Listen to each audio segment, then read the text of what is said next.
This is Helldiver News, brought to you by the Super Earth Ministry of Information. The planet Tien has been liberated from the automatons. Multiple planets in automaton-controlled sectors have been lost, new changes in weapons technology, and the enemies of managed democracy are tougher than ever. And the liberation forecast brings strong advancements in the Angel's Venture system. After the sudden attack by the automatons on Tien, the planet has now been liberated, allowing the mass production of the newly authorized EXO-45 Patriot exosuit to commence. All Helldivers with clearance level 25 or above can now acquire the aforementioned stratagem and call in 2 EXO-45 Patriot exosuits per mission. Everybody else can enjoy 1 EXO-45 Patriot exosuit per mission until the first production batch is used up. Each EXO-45 Patriot exosuit comes equipped with rocket launchers and a minigun to fight off all the enemies of managed democracy, and is especially effective against heavily armored targets. Due to the sudden migration of Helldiver forces in the automaton-controlled sectors toward the Tien system, the automatons were able to reinforce their positions on multiple planets in the Severin, Trigon and Zar sectors. This caused some of the central production facilities of ammunition for the SG-225 breaker to fall into automaton control. Due to this, High Command decided it would be best to use smaller and lighter magazines, in turn reducing the magazine capacity from 16 to 13 shots. Furthermore, you might notice the increased recoil which is caused by the weapon carrying lighter magazines. The SG-225 SP also receives smaller magazines, being reduced from 32 to 26 shot capacity. To make up for this, the planet count has been increased from 12 to 16, and also the motors controlling the fire rate are now factory overclocked to support 330 shots per minute instead of the 300 previously.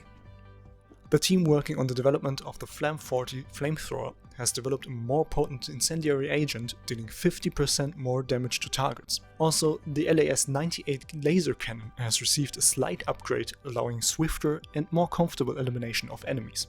Speaking of enemies, field researchers have confirmed the concerns of many Helldivers. Both the automaton and terminate forces have developed or evolved tougher armor against specifically the commonly used railgun ammunition. Experts recommend the use of stratagems to deal with tough opponents like the Bio-Titans or Hulks. And last but not least, before we look at the liberation forecast, all super destroyers have been equipped with new and improved targeting pods, allowing for longer and more accurate orbital barrages of the 120mm and 380mm calibers. And now, the liberation forecast. The Terminates have managed to infest the planet Angel's Venture in the Orion sector. But due to the quick reaction of tens of thousands of Helldivers, liberation is estimated to be at 97%.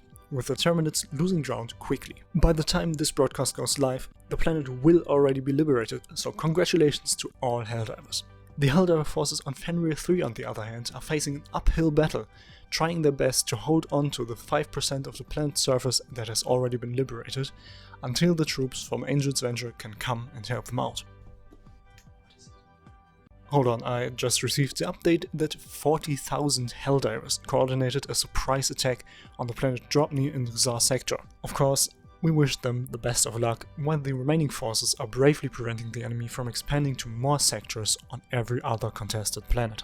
After the liberation of Tien, there hasn't been a new major order from High Command, but the next one can be expected within the coming rotations.